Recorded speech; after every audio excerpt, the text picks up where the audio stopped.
जम्मू कश्मीर के पहलगाम में जो आतंकवादी हमला हुआ था, जिसकी 1 वर्ष की अवधि है जो पूरा हो गया। 22 अप्रैल 2025 ये वह दिन है जो भारत के लिए एक काले दिन है जो साबित हुआ है। 22 अप्रैल 2025 को बस्तरन घाटी में घूमने के लिए गए थे लोग, लेकिन तब पाकिस्तान से आए हुए कुछ ऐसे आतंकवादी हैं जो 26 लोगों की हैं जो जाने ले लिए। 1 वर्ष की अवधि है जो कितना जल्दी पूरा हो गया। लेकिन जम्मू कश्मीर के पहलगाम में जो आतंकवादी हमला हुआ, उस आतंकवादी हमले में जिन्होंने अपनों को खोए, वो आज भी उस दर्द को है जो नहीं भूल पाए हैं। 22 अप्रैल 2025 को पाकिस्तान से आए हुए कुछ ऐसे आतंकवादी हैं जो भारत को कुछ ऐसी दर्द दिए हैं जो उस दर्द को कभी भी नहीं भूला जा सकता है कि पत्नी के सामने है जो पति को गोली मारकर है जो हत्या कर दिए। जम्मू कश्मीर के पहलगाम में आतंकवादी हमला हुआ था, तब शुभम द्विवेदी और उनकी पत्नी ऐसन्या हैं जो दोनों ही जम्मू कश्मीर के पहलगाम में हैं जो मौजूद थे। उस घटना के बारे में शुभम द्विवेदी के पत्नी ऐसन्या हैं जो बताते हैं, तब ऐसा लगता है कि क्या आतंकवादियों के पास इंसानियत नाम की चीज है जो नहीं है। शुभम द्विवेदी के पत्नी ऐसन्या हैं जो बताए थे कि आतंकवादियों ने आकर बंदूक रखकर हैं जो सीधे पूछे कि हिंदू हैं कि मुसलमान। शुभम द्विवेदी के पत्नी ऐसन्या हैं जो कहें कि कुछ पल के लिए तो मुझे समझ में नहीं आया, फिर उन्होंने आतंकवादियों से ही पूछे कि भैया क्या हुआ। जिसके बाद आतंकवादी हैं जो शुभम द्विवेदी और ऐसन्या से हैं जो फिर कहते हैं कि हिंदू हैं कि मुसलमान, अगर मुसलमान है तो कलमा पढ़कर सुनाओ। जब शुभम द्विवेदी के पत्नी ऐसन्या है जो कहें कि हाँ मैं हिंदू हैं, इतना कहते ही जम्मू कश्मीर के पहलगाम में आतंकवादियों ने ताबड़तोड़ फायरिंग करना है जो शुरू कर दिए, जिसमें पाकिस्तान से आए हुए आतंकवादी हैं जो 26 पर्यटकों को हैं जो गोली मारकर हैं जो हत्या कर दिए। मेरा पति साइड में था, एक इंसान आया उसने उसको गोली मार दी। यहाँ पे उसने बोला कि शायद मुस्लिम नहीं है, उसने उसको गोली मार दी। नहीं, आप टेंशन मत लो। अब बेटा आप यहाँ पे रहो, हम साथ में।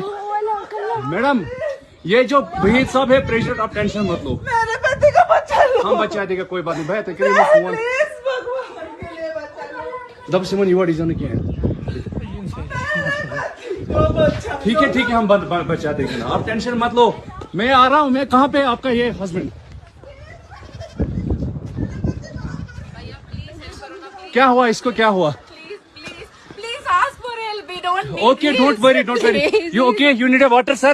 Sir, we'll manage. Just ask for help. Okay, you give the hands water. Drop of. Pahalgam में पर्यटकों से धार में पूछ कर उनकी हत्या है जो कर दिया गया।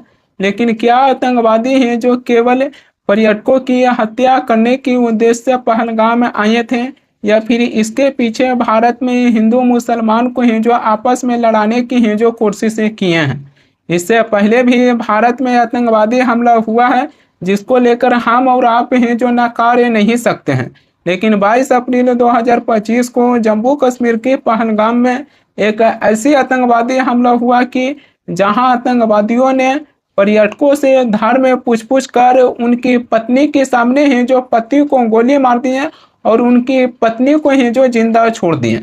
ऐसी घटना को लेकर ही जो ये भी पता चलता है कि इसके पीछे केवल आतंकवादियों के हाथ नहीं हो सकता है, बल्कि कोई ऐसा देश है जो भारत के खिलाफ ऐसे षड्यंत्र हैं जो रच रहे हैं। जब जम्मू कश्मीर के पहलगाम में आतंकवादी हमला हुआ था, धार में पूछ कर मासूम लोगों की जानें ले लिया गया था, तब भी भारत हैं जो एकजुट थे और भारत की एकजुटता है जो पाकिस्तान के आतंकवादियों को सीधा है जो संदेश देने के हैं जो कामें किए थे। भारत में आज भी कुछ ऐसे लोग हैं जो अपने वोट बैंक की राजनीति के लिए हिंदू मुसलमान हैं जो करेंगे, लेकिन जब जम्मू कश्मीर के पहलगाम में आतंकवादी हमला हुआ, लोगों से धार में पूछ कर उनकी हत्या कर दिया गया, तब भी भारत में मुसलमान हैं जो बड़े पैमानों पर पाकिस्तान को हैं जो एक बड़ी संदेश दिए थे। 1 साल की अवधि पूरा होने से ठीक पहले पाकिस्तान के रक्षा मंत्री ख्वाजा आसिफ हैं जो कहें कि भारत अगर फिर से दोबारा पाकिस्तान के ऊपर हमला करने की कोशिश करते हैं तो पहले से ज़्यादा हैं जो भारत को जिल्लत हैं जो उठाना पड़ेगा।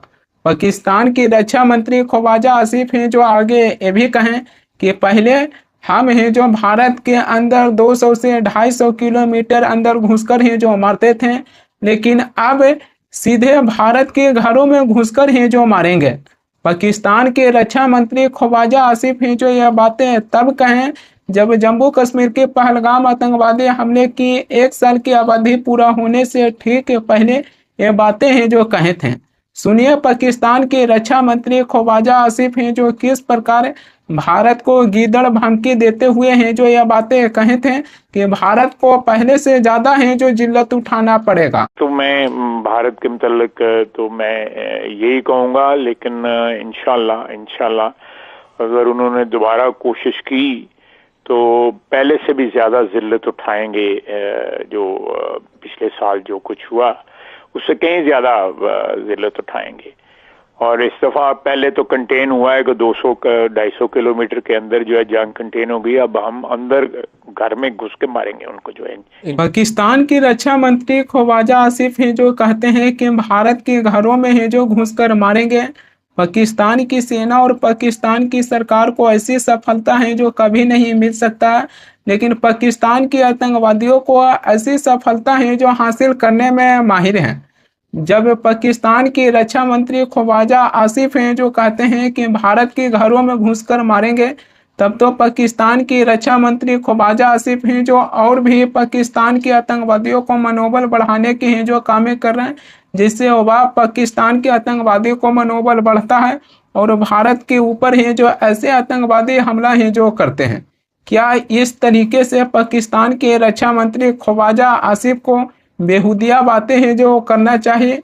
जम्मू कश्मीर के पहलगाम में जो आतंकवादी हमला हुआ है इसकी 1 साल की अवधि है जो पूरा हो गया, लेकिन 1 साल की अवधि में हम और आप हैं जो 26 पर्यटकों को याद करने की बजाय अमेरिका की राष्ट्रपति डोनाल्ड ट्रंप को हैं जो याद किए हैं।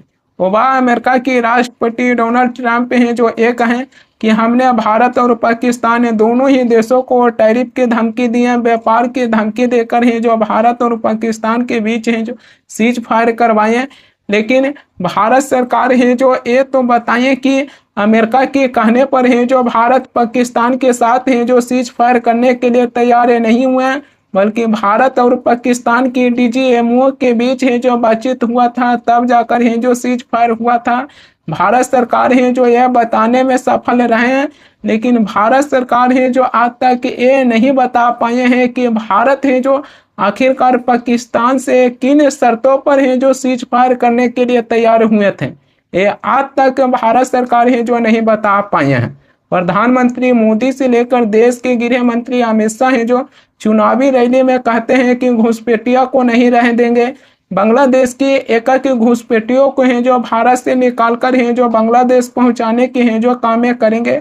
लेकिन जब भारत पर आतंकवादी हमला होता है तभी इस आतंकवादी हमलों को रोकने के लिए प्रधानमंत्री मोदी से लेकर देश के गृह मंत्री अमित शाह हैं जो अपनी चुनावी रैली में हैं जो कम इसके हैं जो जिक्र करते हैं।